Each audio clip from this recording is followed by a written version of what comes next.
Paradise. That's the only word that could describe where I was sitting right now. The Maldives stretched endlessly before me, crystal blue waters meeting the horizon in a perfect line that seemed to promise forever. Sarah was lying next to me on the overwater villa deck, her wedding ring catching the morning sunlight like a tiny beacon of our new life together. Just 48 hours ago, we had said our vows in front of 300 guests, and now here we were, living what felt like a dream that someone else was supposed to have. "Can you believe we're actually married?" Sarah whispered, her fingers intertwining with mine as she traced patterns on my chest. The question hung in the tropical air, sweet like the frangipani flowers floating in the infinity pool beside us. I looked down at her face, still glowing with that post-wedding radiance that made her look like she was lit from within. Her dark hair was spread across the white cushions like silk, and for a moment, I felt overwhelmed by how incredibly lucky I was. "Sometimes I feel like I'm going to wake up and find out this whole thing was just an elaborate dream," I admitted, pulling her closer. The warmth of her skin against mine felt real enough, but everything had happened so fast. We had met exactly 14 months ago at a coffee shop in downtown Portland. She had been struggling with an enormous stack of legal documents, coffee threatening to spill everywhere, when I offered to help. One conversation led to dinner. Dinner led to dating, and before I knew it, I was down on one knee in the same coffee shop where we first met. My phone buzzed against the glass table, interrupting the perfect moment. The display showed my mother's contact photo, her smiling face from last Christmas looking back at me. I almost declined the call. This was supposed to be our time, completely disconnected from the world. We had specifically chosen a resort that advertised itself as a digital detox paradise, where Wi-Fi was limited and phone reception was spotty at best. But something about the timing felt off. Mum knew we were on our honeymoon. She would never call unless it was important. "Go ahead and answer it," Sarah said, noticing my hesitation. "Maybe she just wants to make sure we arrived safely." Her voice carried that understanding tone that made me fall in love with her in the first place. She had this incredible ability to be gracious, even when she didn't have to be. Most new wives would have thrown the phone into the ocean rather than let their mother-in-law interrupt their honeymoon. I swiped to answer, putting the phone on speaker so Sarah could hear too. "Hey, Mom, we're kind of in the middle of paradise here. Is everything okay?" I tried to keep my tone light, but something in the quality of the silence before she spoke made my stomach tighten. "Michael." Her voice sounded different, strained, like she had been crying or hadn't slept in days. "I need to talk to you. It's important, very important."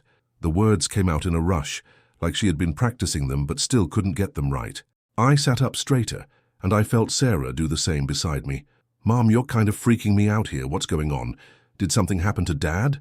My mind immediately went to the worst-case scenarios. Heart attack, car accident, some kind of family emergency that required us to cut our honeymoon short and fly home immediately. "Your father is fine. Everyone is fine. It's not that kind of emergency." She paused again, and I could hear her taking a shaky breath. "But I need to see you. As soon as you get back. Before you settle into married life, before you make any permanent decisions. There's something I should have told you a long time ago, and I can't keep it to myself anymore." The line went quiet except for the sound of waves lapping against the villa's stilts below us. Sarah reached over and squeezed my hand, her eyes wide with concern. I had never heard my mother sound like this before. Martha Henderson was the most composed person I knew, the kind of woman who could host a dinner party for 20 people, while simultaneously coordinating a charity fundraiser and helping my dad with his tax preparation. She didn't fall apart. She didn't make cryptic phone calls during her son's honeymoon. "Mom, you're really scaring me now. Can't you just tell me over the phone? We're literally on the other side of the world." I looked at Sarah, who was now sitting up completely, the relaxed honeymoon atmosphere evaporating like morning mist. "No, this has to be in person, face to face. I've been carrying this secret for too long, and it's eating me alive. I thought I could take it to my grave, but seeing you so happy at the wedding, knowing what I know," her voice broke completely. "Just promise me you'll come see me the day you get back. Don't go to your apartment first. Don't unpack. Don't do anything else. Just come straight to the house." If you're enjoying this story and want to hear what happens next, make sure you're subscribed to the channel because this revelation is going to change everything you think you know about family secrets. The weight of her words settled over me like a cold shadow, completely at odds with the tropical paradise surrounding us. Whatever my mother needed to tell me, it was big enough to risk ruining our honeymoon. And that terrified me more than any nightmare I'd ever had. The flight home from the Maldives felt like it lasted about 3 weeks instead of 18 hours. Sarah and I barely spoke during the layovers, both of us lost in our own thoughts about what could possibly be so urgent that my mother would interrupt our honeymoon. Every scenario I came up with seemed worse than the last. Sarah kept reaching over to hold my hand, but I could feel the tension in her grip. Our perfect bubble of newlywed bliss had been completely punctured by a single phone call. "Maybe she's sick," Sarah suggested quietly, as we waited in the Dubai airport for our connecting flight. "Maybe she got some kind of diagnosis and didn't want to ruin the wedding." She was trying to be rational, to find a logical explanation that wouldn't completely upend our world. But there was something in my mother's voice that went beyond illness or bad news. It was the sound of guilt, deep, corrosive guilt that had been festering for years. I shook my head, staring at the departure board without really seeing it. "You didn't hear how she sounded, Sarah. This wasn't about her health. This was about something she's been hiding. Something about us. About our marriage." The words felt heavy in my mouth, like I was speaking a curse into existence just by acknowledging the possibility. The rental car felt like a hearse as we drove through the familiar streets of Portland. Everything looked exactly the same as when we had left for our honeymoon 5 days ago, but somehow it all felt different now, like I was seeing my hometown through a filter of impending doom. The coffee shop where Sarah and I had met looked smaller than I remembered. The park where I had proposed seemed less magical. Even our apartment building, where we had been planning to start our new life together, looked somehow ominous in the afternoon light. "I should probably come with you," Sarah said as I pulled into the parking lot of our complex. We had agreed that I would drop her off first, let her get settled and unpacked, while I went to face whatever revelation my mother had been carrying. But now that we were actually here, the thought of facing this alone felt overwhelming. "No," I said, probably too quickly. "She specifically asked to see me alone. Whatever this is, she wants to tell me first." I reached over and cupped Sarah's face in my hands, trying to memorize the way she looked right now, happy and trusting, and completely unaware that our world might be about to implode. "I love you. Whatever my mum has to say, whatever crazy family drama this turns out to be, that's not going to change." She smiled and leaned into my touch. "I love you too, and whatever it is, we'll deal with it together. That's what marriage means, right? Partners against the world." The confidence in her voice made my chest tighten. She had no idea what we might be walking into. The drive to my childhood home took exactly 12 minutes, a route I could navigate blindfolded after 28 years of making this trip. But today, every familiar landmark felt like a countdown to some kind of execution. The elementary school where I had first learned to read, the grocery store where my mom had taught me how to comparison shop, the McDonald's where she had taken me, after every Little League game, win or lose. All these memories of a normal, happy childhood, and now I was driving towards something that might recontextualize everything I thought I knew about my family. My mother's house looked exactly the same as always. The same blue shutters she had painted 3 years ago, the same rose garden she tended religiously every morning, the same welcome mat that said, "Home is where the heart is," in cheerful yellow letters. But when I knocked on the door, the woman who answered looked like she had aged 10 years in the week since the wedding. Martha Henderson had always been the kind of person who looked put together, even when she was gardening or cleaning the house. Today her hair was unwashed and pulled back in a messy ponytail. Her eyes were red-rimmed and puffy, like she had been crying on and off for days. She was wearing an old sweater that I remembered from high school, the kind of comfort clothing that people wear when they're preparing for battle. "Michael," she breathed, reaching out to hug me. Her embrace felt desperate, like she was trying to hold on to something that was about to slip away forever. "Thank you for coming. I know this must seem crazy, interrupting your honeymoon like this." "Mom, you're really starting to scare me," I said, following her into the living room, where I had spent countless hours as a kid watching cartoons and doing homework. The space felt smaller now, claustrophobic in a way it never had before. She gestured for me to sit on the couch while she remained standing, pacing back and forth in front of the fireplace like she was rehearsing a speech. "I need you to understand something before I tell you what I have to tell you," she began, her voice shaking. "Everything I did, every decision I made was because I love you, because I wanted to protect you, because I thought it was the right thing to do at the time." She stopped pacing and looked directly at me, and I saw something in her eyes that I had never seen before. Pure, unadulterated terror. "You're talking in circles, Mom. Just tell me what's going on. What secret could possibly be so bad that you had to ruin our honeymoon to tell me?" I was getting frustrated now, tired of the dramatic build-up. Whatever family skeleton she had discovered in some old photo album or legal document, it couldn't be worse than the scenarios my imagination had been conjuring for the past 5 days.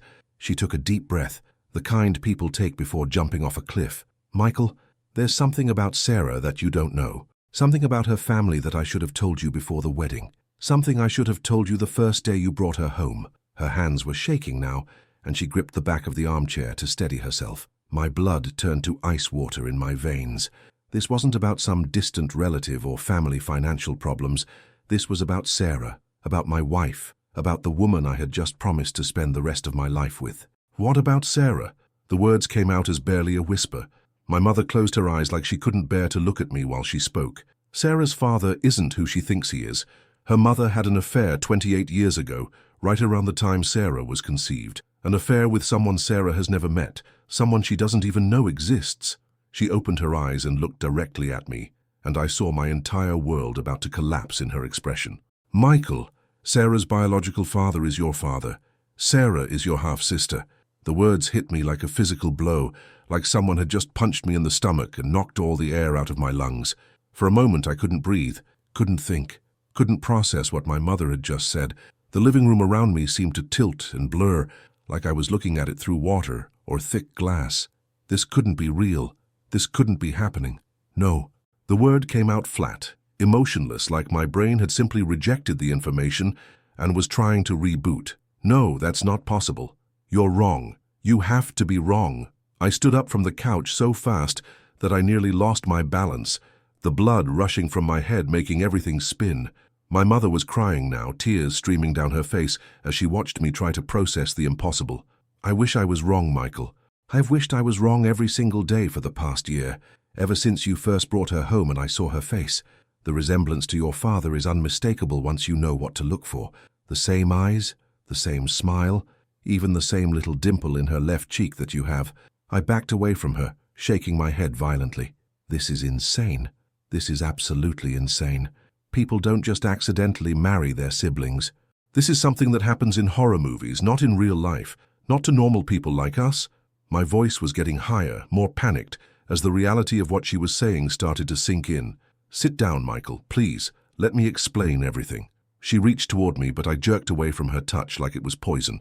Everything felt contaminated now, tainted by this revelation that was rewriting everything I thought I knew about my life. Explain what? How you let me fall in love with my sister, how you watched me propose to her, how you sat in that church last week and watched us get married without saying a single word. I was shouting now, all the confusion and terror transforming into rage. How could you let this happen? How could you not tell me? She flinched like I had slapped her. Because I didn't know for sure until recently. Because Sarah's mother swore to me that the affair didn't result in pregnancy. Because I thought I was protecting everyone by keeping quiet about something that happened decades ago.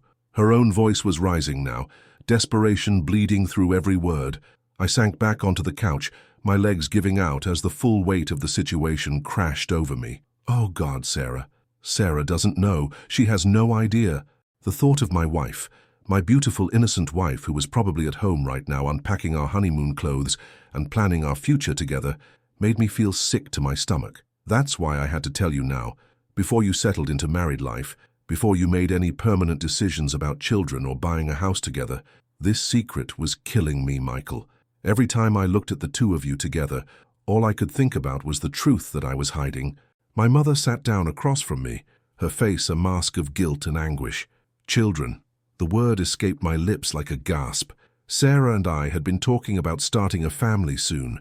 She wanted kids right away, had been looking at cribs and baby names even before the wedding. The thought of what we might have unknowingly done, what genetic complications we might have created, made bile rise in my throat. Tell me everything, I said, my voice hollow and mechanical. Tell me exactly how you know this. Tell me about the affair. Tell me why you're so sure. If my life was going to be destroyed, I needed to understand exactly how and why. My mother took a shuddering breath and began to speak, her voice barely above a whisper. It was 1995. Your father was working construction, taking every overtime shift he could get because we were trying to save money to buy this house. He was working on a commercial project across town, and one of the other contractors was a woman named Linda Morrison, Sarah's mother. She paused, looking out the window like she was seeing the past play out in the yard. Linda was married too, but her husband traveled for work constantly. She and your father started talking during breaks, then meeting for coffee after work, then... She trailed off, but I didn't need her to spell it out. The affair had progressed exactly like every affair in the history of the world. How long did it last? I asked, surprised by how calm my voice sounded. I felt like I was floating outside my body, watching someone else have this conversation. 3 months. It ended when the construction project finished and they didn't see each other anymore. Your father confessed everything to me about 6 months later, when the guilt became too much for him to carry. We went to counseling, we worked through it, we stayed together. She looked at me directly now, and I could see the years of pain and forgiveness written in the lines around her eyes.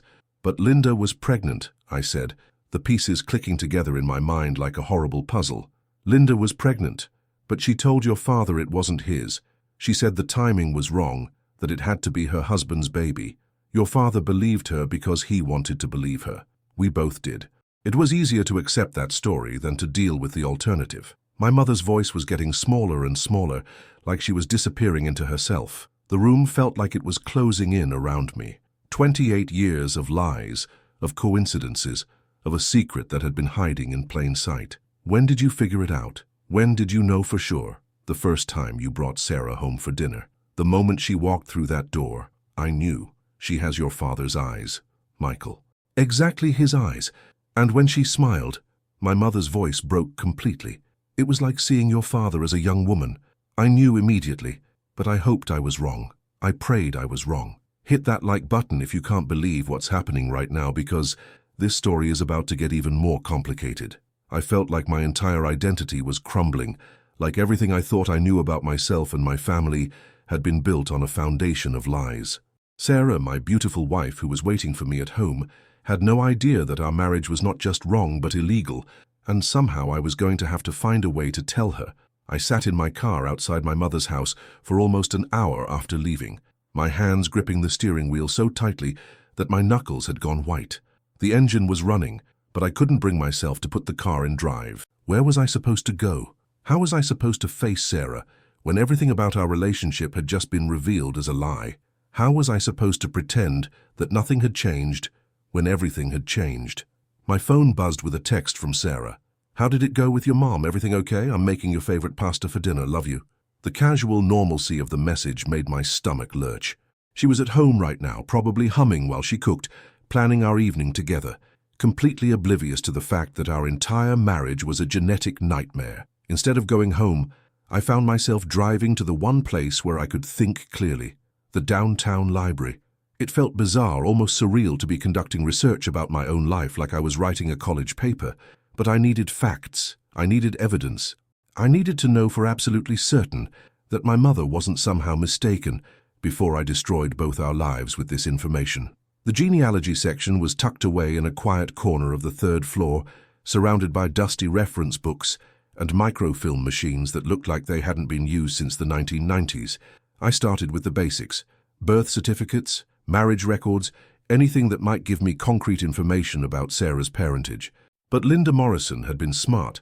Sarah's birth certificate listed Linda's husband as the father, just like thousands of other birth certificates where the biological truth didn't match the legal documentation. I spent 3 hours cross-referencing dates, trying to piece together a timeline that would either confirm or refute my mother's story. The construction project where my father had worked ran from March through June of 1995. Sarah had been born in January of 1996, which meant she would have been conceived in April. The timing was perfect or perfectly horrible, depending on how you looked at it. My phone kept buzzing with increasingly worried texts from Sarah. Did you get lost? Dinner is getting cold. Michael, you're starting to worry me. Please just text me back and let me know you're okay. I'm calling your mom if I don't hear from you in the next hour. Each message felt like a knife twisting in my chest. She was worried about me, caring for me, being the perfect wife, and I was sitting in a library trying to prove that our marriage was an abomination. I finally found what I was looking for in the Portland Business Journal archives, a small article from June 1995 about the completion of the Morrison Medical Center, a commercial construction project that had employed dozens of local contractors. There was even a group photo of the construction crew, and there, standing in the back row wearing a hard hat and safety vest, was my father. Young, smiling, completely unaware that his life was about to become infinitely more complicated. But photos and timelines weren't enough. I needed genetic proof, something concrete that would either confirm this nightmare or let me go home to my wife with a clear conscience. The problem was, getting that proof would require admitting to Sarah that there was a reason to be suspicious in the first place, and I wasn't ready for that conversation. Not yet.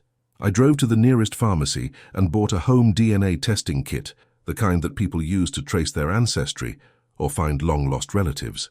The irony wasn't lost on me that I was using technology designed to bring families together to potentially tear mine apart.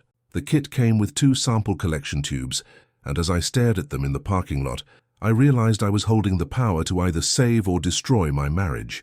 Getting my own sample was easy enough. Getting Sarah's would require deception, and the thought of lying to her made me feel sick. But I couldn't tell her the truth without being certain first.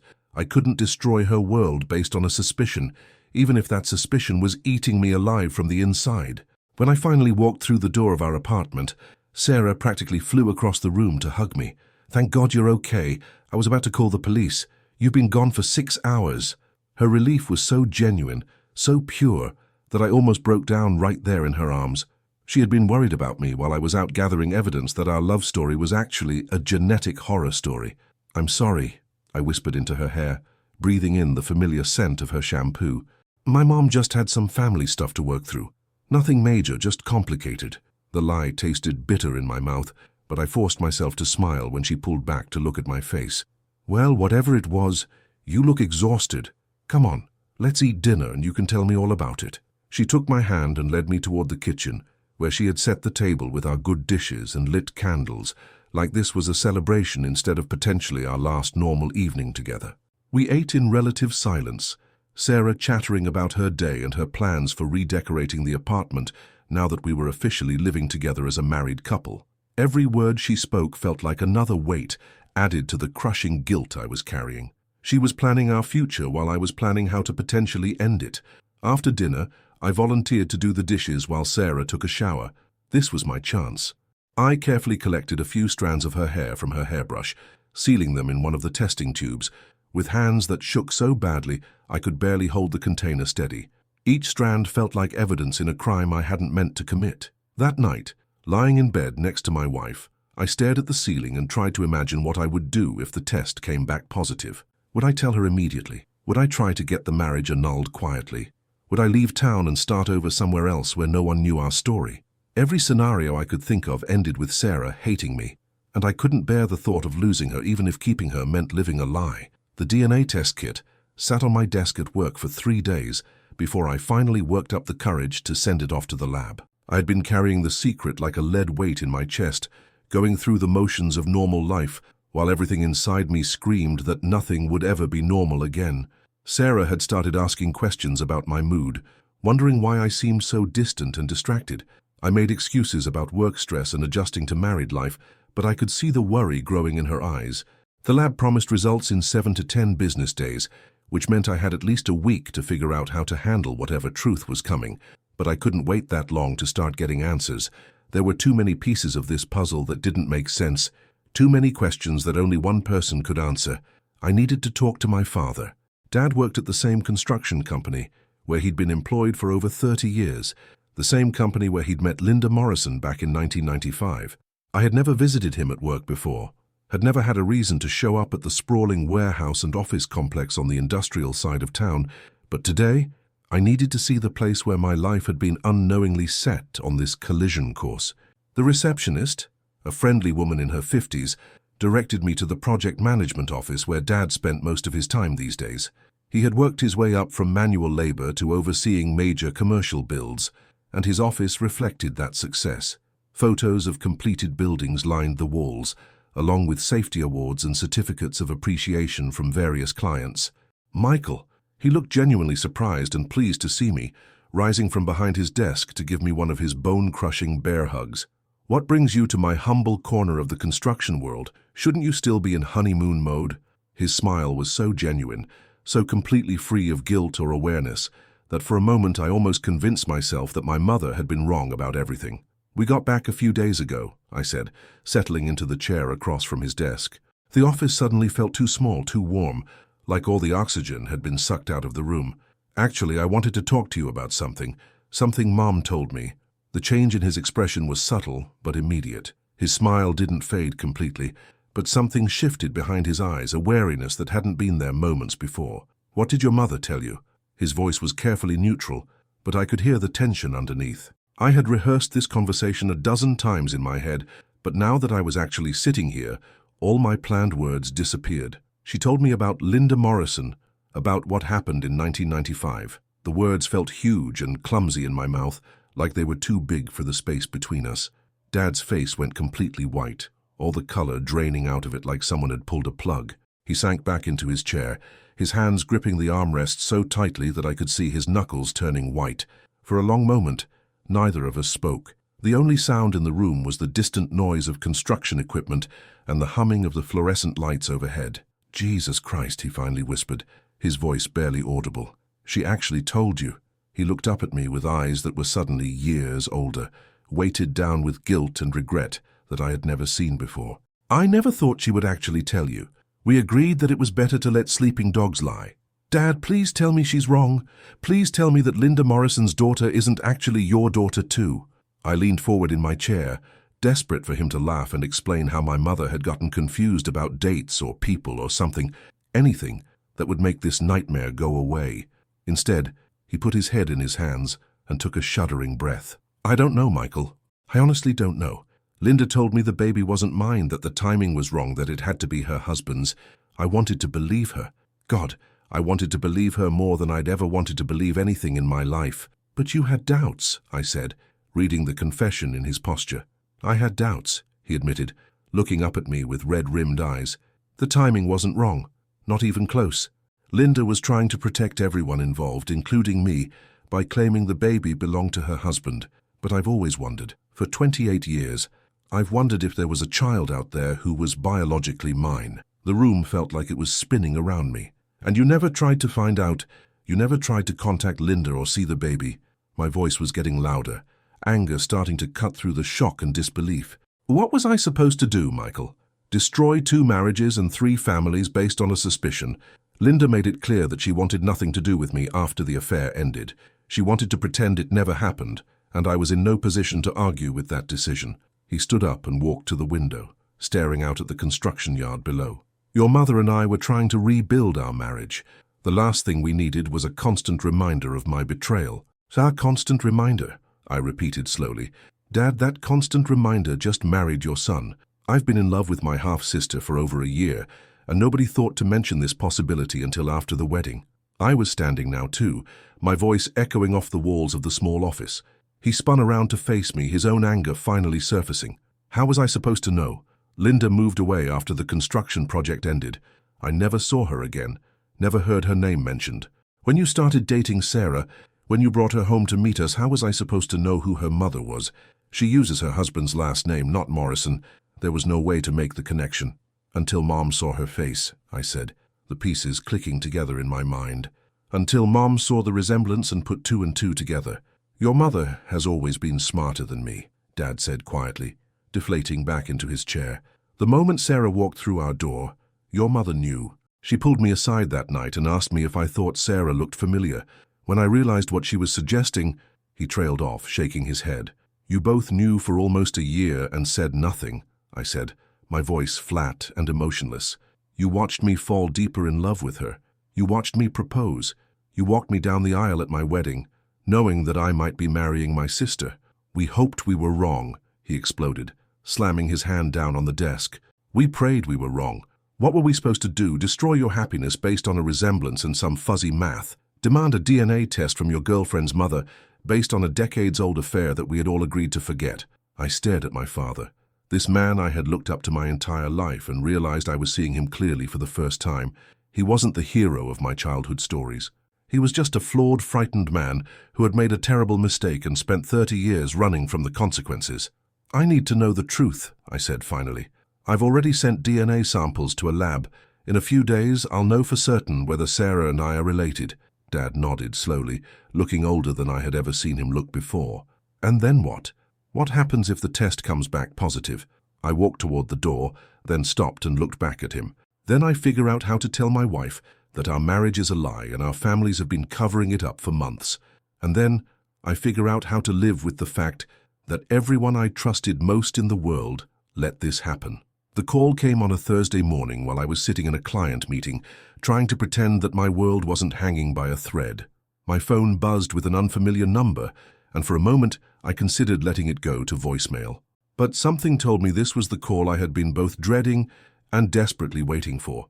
"Mr. Henderson, this is Dr. Patricia Williams from GeneTech Laboratory. I'm calling with the results of your recent DNA comparison test." Her voice was professionally neutral, the kind of tone that medical professionals use when they're about to deliver news that will change someone's life forever. I excused myself from the meeting and stepped into the hallway, my heart pounding so hard I could hear it in my ears. "Yes, I've been waiting for those results." My voice sounded surprisingly steady, considering that my entire future was about to be determined by whatever this woman said next. "I'm afraid I have some difficult news to share with you. The DNA comparison shows a 99.7% probability that you and the second sample share a biological parent. Based on the genetic markers we analyzed, you appear to be half-siblings." She paused, probably expecting some kind of response, but I couldn't find any words. The hallway around me seemed to tilt and blur as the confirmation of my worst fears settled into my consciousness. "Mr. Henderson, are you still there?" Dr. Williams sounded concerned now, probably wondering if I had hung up or passed out. "I'm here," I managed to whisper. "Is there any chance of error? Any possibility that the test is wrong?" I was grasping at straws now, desperately hoping for some technical loophole that would invalidate these results. "I understand this is difficult news to receive, but our testing procedures are extremely accurate. A 99.7% probability is essentially conclusive. I would recommend that you speak with a genetic counselor who can help you understand the full implications of these results and discuss your options moving forward." Options? What options could there possibly be when you've just learned that you've been unknowingly committing incest for over a year? I thanked Dr. Williams in a voice that didn't sound like my own and hung up the phone, then immediately called in sick for the rest of the day. There was no way I could sit through another meeting or pretend to care about quarterly projections when my entire life had just been revealed as a genetic accident. I drove aimlessly through Portland for hours, not wanting to go home where Sarah would ask questions about my early return from work, not wanting to face the concerned looks and careful conversations that I knew were waiting for me. Eventually, I found myself parked outside the same library where I had started this nightmare investigation, but this time I didn't get out of the car. I just sat there, staring at the building and trying to figure out how to destroy the life of the person I loved most in the world. My phone kept buzzing with texts from Sarah. "Hope your day is going better than mine. Can't wait to see you tonight. Should I pick up groceries on my way home? I found the perfect paint color for the guest bedroom. Want to see?" Each message felt like another nail in the coffin of our relationship. She was planning our future while I was holding scientific proof that we didn't have one. When I finally went home that evening, Sarah was in the kitchen preparing what looked like a celebration dinner. She had bought wine, lit candles, and was wearing the blue dress that I had told her was my favorite. The sight of her, so beautiful and happy and completely oblivious to what was coming, nearly broke me completely. "There's my mysterious husband," she said, crossing the room to kiss me hello. "You've been so weird and distant lately. I was starting to think you were having second thoughts about this whole marriage thing." She was teasing, but I could hear the real concern underneath the joke. "Never," I said automatically, the lie sliding out of my mouth before I could stop it. I could never have second thoughts about you, and that was the horrible truth. Even knowing what I now knew, even understanding that our relationship was genetically wrong and legally invalid, I still loved her with every fiber of my being. Drop a comment below if you think Michael should tell Sarah the truth immediately or try to find another solution, because this decision is about to tear apart everything they've built together. We ate dinner in a fog of forced normalcy, Sarah chattering about her day at the law firm, while I nodded and made appropriate responses and tried not to think about the DNA test results burning a hole in my phone. Every bite of food tasted like ash in my mouth. Every laugh she gave felt like another small death. "Okay, what's really going on?" she said finally, setting down her fork and looking at me directly.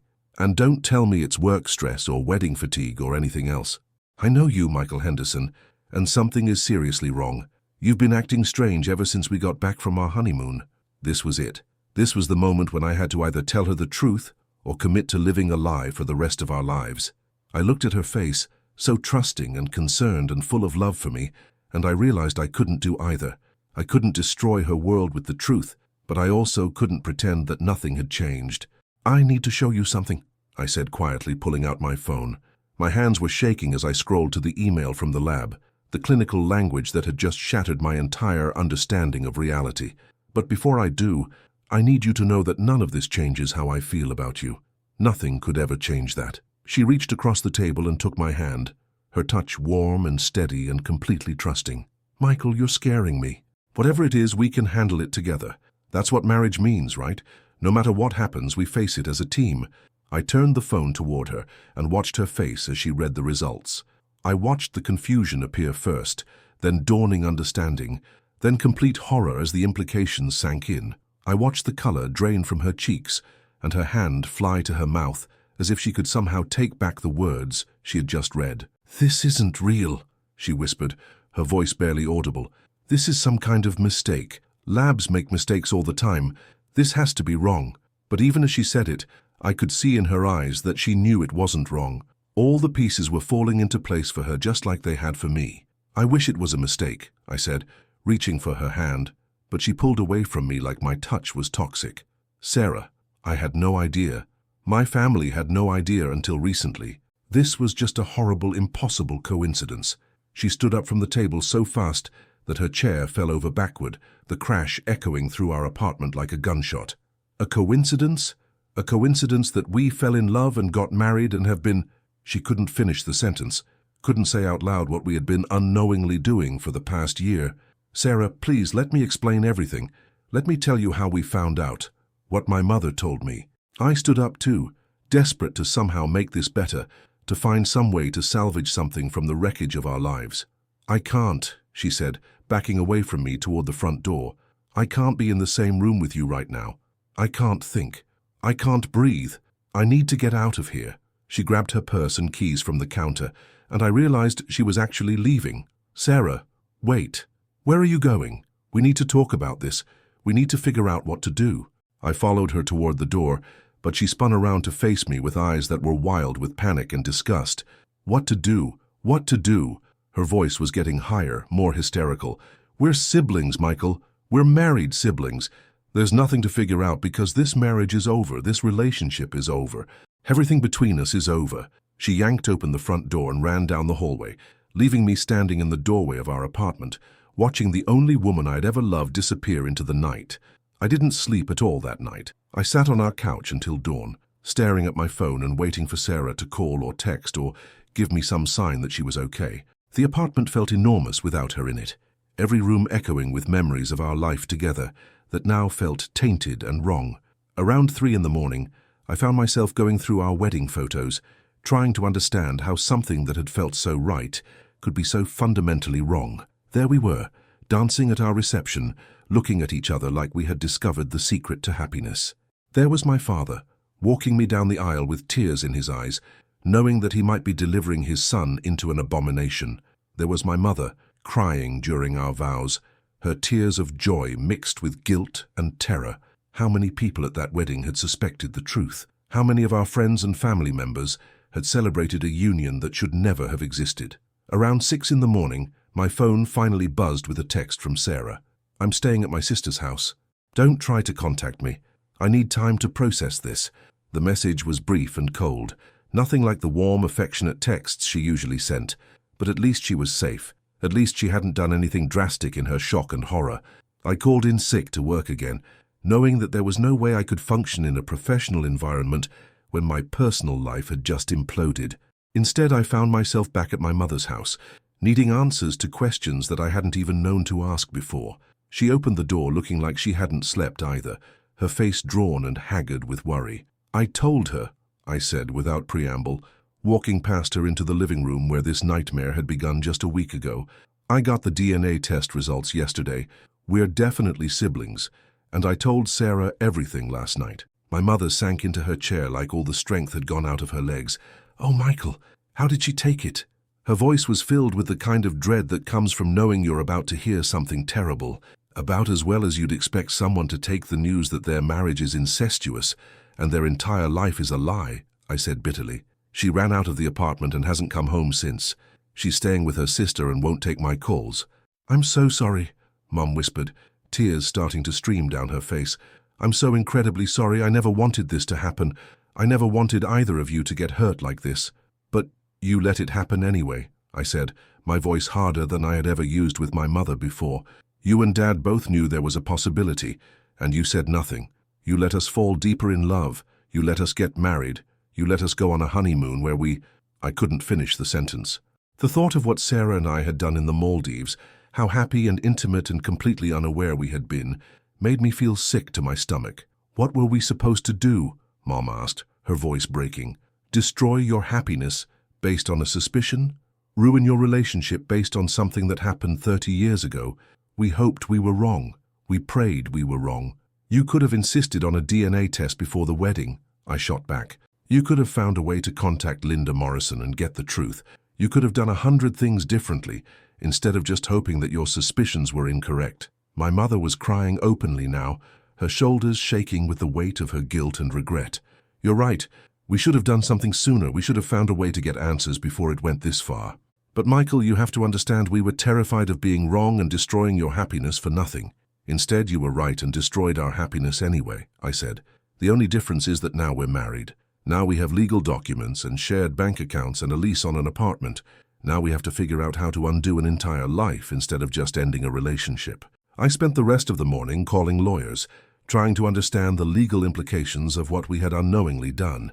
The attorney I finally reached seemed to think it was some kind of prank at first, laughing when I explained the situation. When he realized I was serious, his tone became grave and professional. This is an extremely unusual situation, he said, which felt like the understatement of the century. Marriages between siblings are considered void from the beginning, meaning that legally your marriage never existed. You'll need to file for an annulment rather than a divorce, and you'll need to provide documentation proving the biological relationship. What about everything we've shared? Our apartment, our bank accounts, the wedding gifts, I asked, trying to understand how you untangle a life that was built on a lie. That gets more complicated. Technically, since the marriage was never valid, you'd be treated more like roommates who happen to share assets rather than a divorcing couple. It's messy, and there's not a lot of legal precedent for this kind of situation. He paused. I have to ask, did either of you know about the biological relationship before the marriage? No, I said firmly. Neither of us had any idea. This was a complete shock to both of us. That's actually helpful from a legal standpoint. If there was no intent to commit incest, if this was truly an unknowing mistake, the courts will likely be more sympathetic to your situation. He scheduled an appointment for later in the week to begin the annulment process, and I hung up feeling like I was planning a funeral for the life I had thought I was going to live. That afternoon, Sarah's sister Emma called me. Emma had never particularly liked me, had always thought that Sarah was too good for me, and now I understood that her instincts had been more right than she could have possibly known. Sarah asked me to call you, Emma said, her voice cold and professional. She wants you to know that she's going to be staying with me indefinitely while she figures out what to do next. She also wants you to know that she's spoken to a lawyer and will be filing for an annulment as soon as possible. Emma, please, can I talk to her? Just for 5 minutes. I need her to know that none of this was intentional. I need her to know that I love her and I'm as devastated by this as she is. I was practically begging, desperate for any connection to the woman who had been my entire world just 24 hours ago. She doesn't want to talk to you right now, Michael. Maybe not ever. She asked me to tell you that she needs time to process what's happened and figure out how to move forward with her life. Emma's voice softened slightly. Look, I know this isn't your fault. I know you didn't know. But Sarah is completely shattered right now. She can barely get out of bed, let alone have a rational conversation about what happens next. Tell her I'm sorry, I said, my voice breaking. Tell her that I would take it all back if I could, that I would trade anything to undo this whole situation. I'll tell her, Emma said quietly, and then the line went dead, leaving me alone with the wreckage of everything I had thought my life was going to be. That night I sat in our apartment surrounded by wedding gifts that would need to be returned and photos that would need to be put away forever. I tried to imagine what my life would look like without Sarah in it, but I couldn't see anything beyond a vast emptiness where my future used to be. We had been torn apart by genetics and family secrets, and the cruel coincidence of falling in love with the wrong person at the wrong time, and there was absolutely nothing I could do to fix any of it. 2 weeks passed in a blur of legal paperwork and sleepless nights. The annulment process was moving forward with the cold efficiency of the legal system, reducing our marriage to a series of forms and filing fees. I had moved out of our apartment and back into my childhood bedroom at my parents' house, unable to bear living surrounded by the memories of our life together. Every morning I woke up hoping that this was all just an elaborate nightmare, and every morning reality came crashing back down on me. Sarah still wouldn't take my calls or respond to my texts. According to Emma, she had taken a leave of absence from her law firm and was barely functioning. The guilt of knowing that I had unknowingly destroyed the life of the person I loved most was eating me alive. I couldn't eat, couldn't sleep, couldn't concentrate on anything except the constant loop of regret and self-recrimination playing in my head. The breaking point came when Emma called me on a Tuesday afternoon, her voice tight with controlled anger. "Michael, we need to talk, all of us. This situation is killing my sister, and it's time we got some real answers instead of just dealing with the aftermath of your family's decades of lies." "What do you mean, all of us?" I asked, though I had a sinking feeling I already knew what she was suggesting. "I mean you, me, Sarah, your parents, and Linda Morrison, my mother. We're going to sit down in one room and get the complete truth about what happened 30 years ago, because Sarah deserves to understand exactly how her life got destroyed." Emma's voice was razor-sharp with determination. "I've already contacted Linda and explained the situation. She's agreed to meet with everyone this Saturday." The thought of seeing Sarah again, of watching her face me with the knowledge of what we had unknowingly done, made my stomach turn. But Emma was right. We all deserved the complete truth, not just fragments and assumptions and guilt-ridden confessions. "Where?" I asked quietly. "Neutral territory. There's a conference room at my office building that I can reserve for the afternoon. 2 o'clock on Saturday. Don't be late and don't bring any lawyers. This is about getting answers, not assigning blame." She paused. "And Michael, Sarah still loves you. That's what makes this so much worse for her. If she could just hate you and move on, this would be easier. But she can't turn off her feelings just because our genetics are wrong." Saturday arrived with the inevitability of a funeral. I drove to Emma's office building in downtown Portland, my hands shaking on the steering wheel as I tried to prepare myself for what was about to happen. I hadn't seen Sarah in 2 weeks, hadn't heard her voice, or looked into her eyes since the night she ran out of our apartment. I had no idea what to expect, how she would react to being in the same room with me. The conference room was sterile and impersonal, with a long wooden table surrounded by uncomfortable-looking chairs. My parents were already there when I arrived, sitting close together and looking like they were facing their own execution. They had aged years in the past 2 weeks, the weight of their secrets finally taking its visible toll. Emma arrived a few minutes after me, followed by Sarah and a woman I had never seen before, but who I immediately recognized as Linda Morrison. The resemblance between Linda and my father was striking now that I knew what to look for. She had the same eyes, the same facial structure that Sarah had inherited. Looking at her was like seeing a preview of what Sarah might look like in 25 years. But it was Sarah who commanded all of my attention. She looked fragile, like she had lost weight and hadn't been sleeping.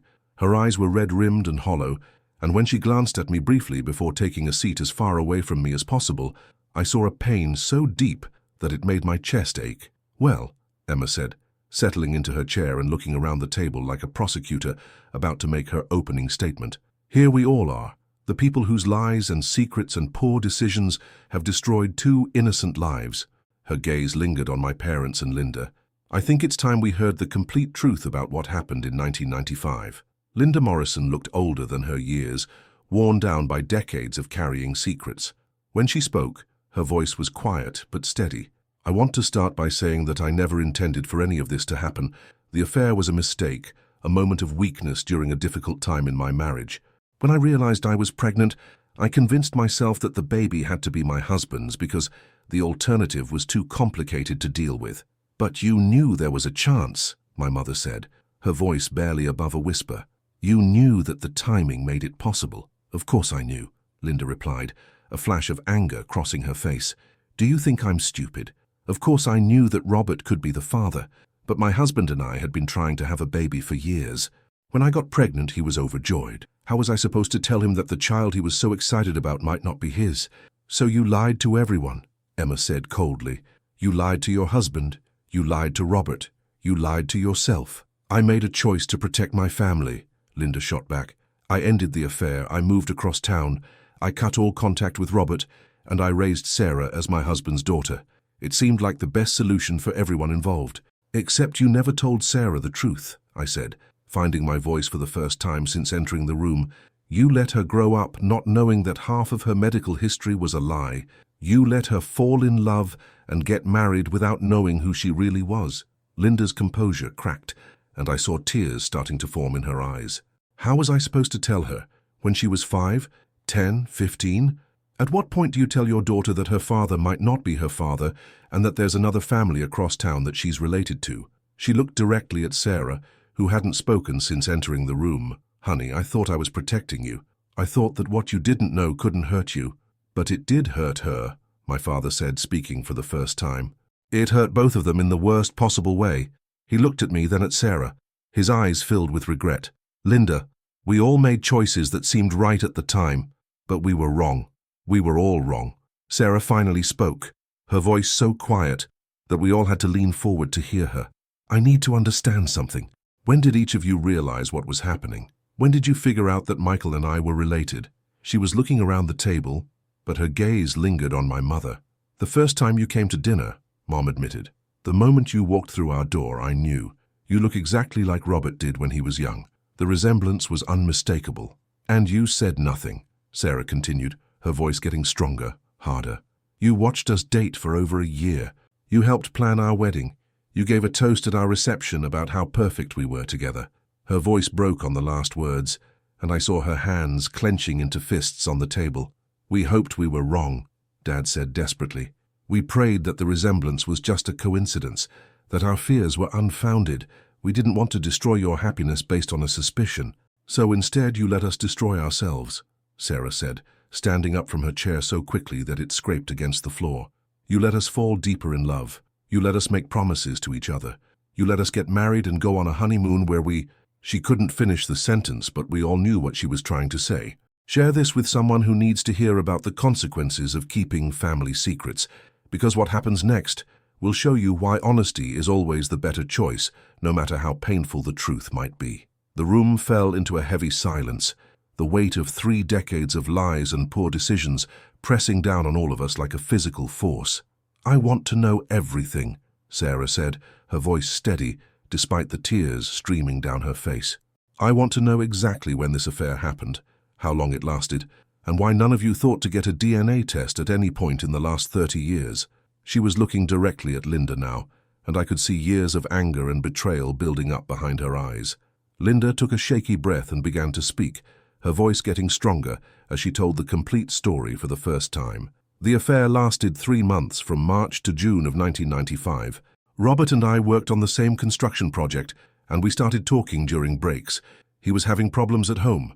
I was lonely because my husband traveled constantly, and one thing led to another. She glanced at my parents, who were both staring at the table. When the project ended, we both agreed that it was a mistake and that we needed to end it completely. But then you found out you were pregnant, Emma prompted, taking notes like she was building a legal case. I found out in August. I was terrified, but my husband was so excited when I told him.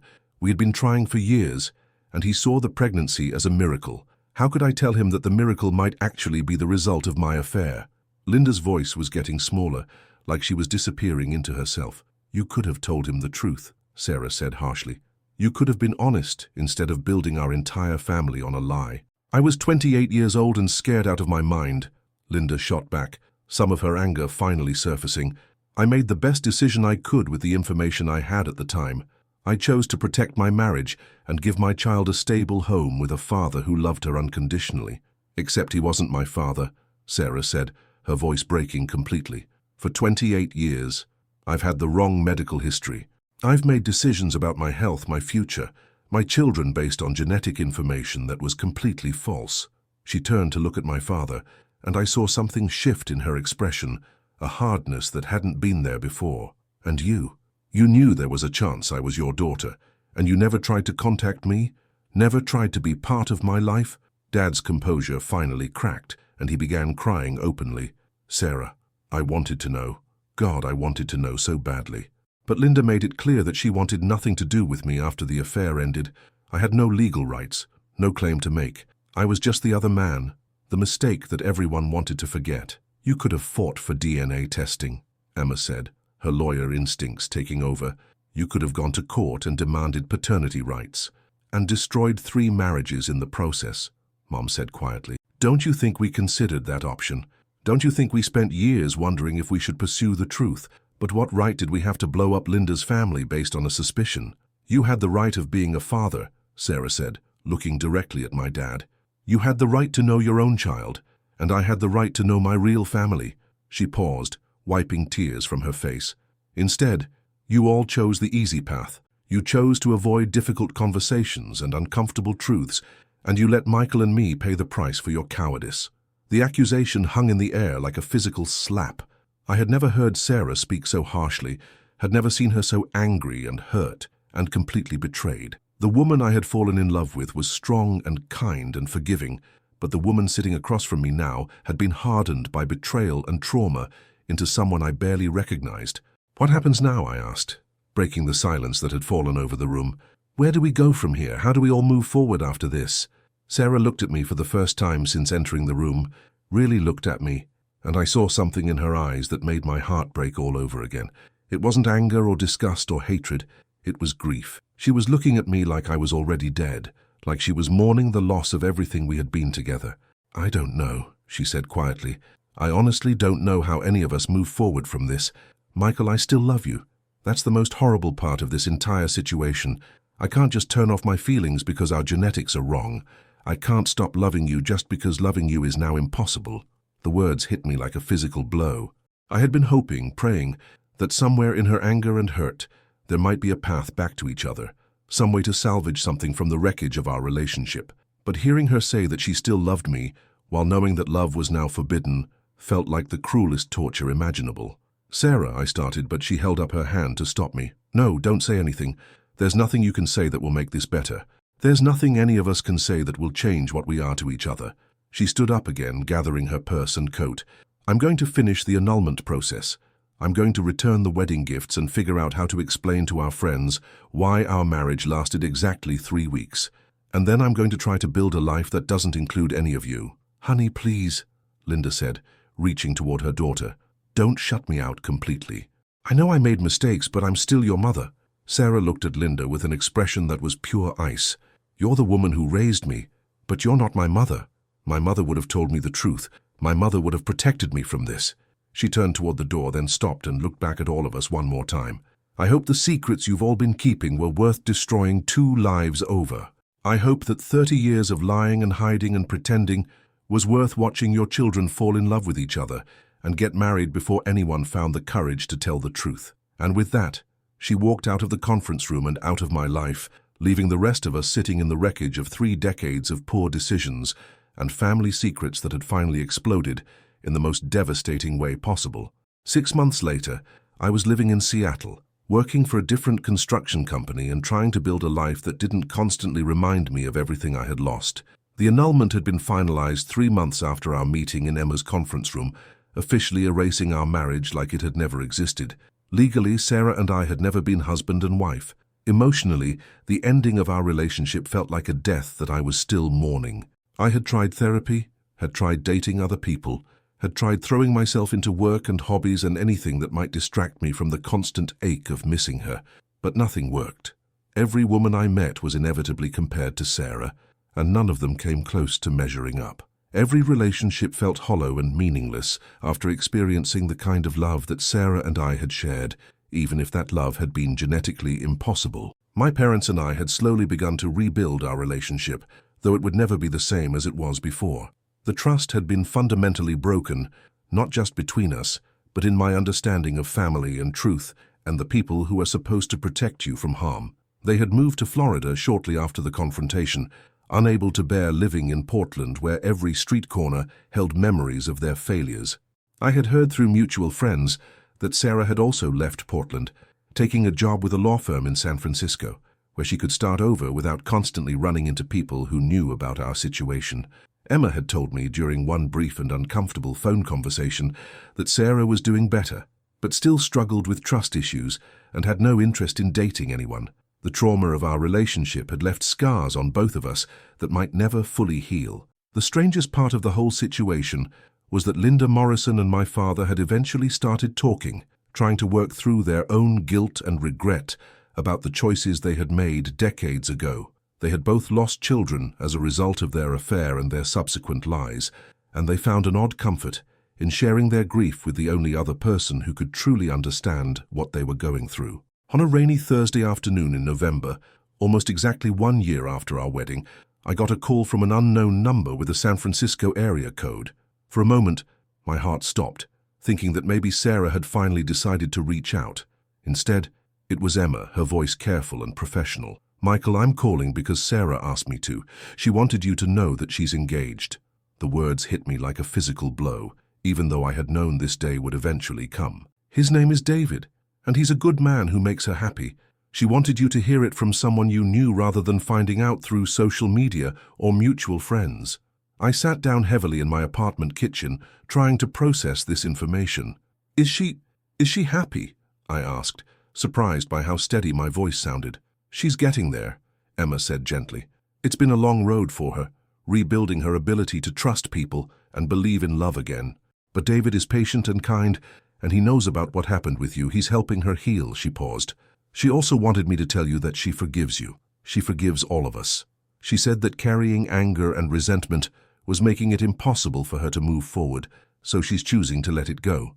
I felt tears starting to burn behind my eyes. Tell her that I'm happy for her. Tell her that she deserves all the love and happiness in the world, and I'm glad she found someone who can give that to her." I took a shaky breath. "And tell her that I forgive everyone too. What happened to us was terrible, but it wasn't really anyone's fault. We were all just trying to do the best we could with an impossible situation." "I'll tell her," Emma said softly. "And Michael, take care of yourself. You deserve happiness too, even if it looks different than what you thought it was going to be." After hanging up the phone, I sat in my kitchen for a long time, watching the rain streak down the windows and thinking about love and loss and the strange ways that life can completely change direction in a single moment. Sarah and I had loved each other deeply and completely, but sometimes love isn't enough. Sometimes genetics and family secrets and pure bad luck can destroy even the strongest connection between two people. But we had survived.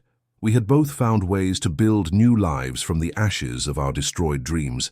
Sarah was engaged to someone who could love her without complications, and I was slowly learning to be okay with being alone. Maybe someday I would find someone who could help me heal the way David was helping Sarah. Maybe someday the pain of losing her would fade into a bittersweet memory instead of a constant ache. I pulled out my phone and typed a message that I would never send. "Sarah, I hope your new love brings you all the happiness that our love couldn't. You will always be the great love of my life, even if our love was impossible. Be happy, be free, be everything you were meant to be." Then I deleted the message and put my phone away. Outside, the rain continued to fall, washing the city clean and promising new beginnings for anyone brave enough to start over. I made myself dinner, called a friend to make plans for the weekend, and took the first small step toward building a future that didn't revolve around mourning the past. Sarah was moving forward, and it was time for me to do the same. Some secrets are too dangerous to keep, and some truths are too painful to tell. But in the end, the truth will always find a way to surface, and when it does, the only choice is to figure out how to live with the consequences. Sarah and I had learned that lesson in the most devastating way possible, but we had both found the strength to keep going, and maybe in a strange way that was enough. If you've made it this far in this incredible story, make sure you subscribe for more jaw-dropping tales that will leave you questioning everything you think you know about love, family, and the secrets that can destroy everything. The human heart is capable of surviving even the most impossible circumstances, and sometimes the strongest thing you can do is simply choose to keep breathing, keep hoping, and keep believing that better days are coming, even when everything you thought you knew about your life turns out to be wrong.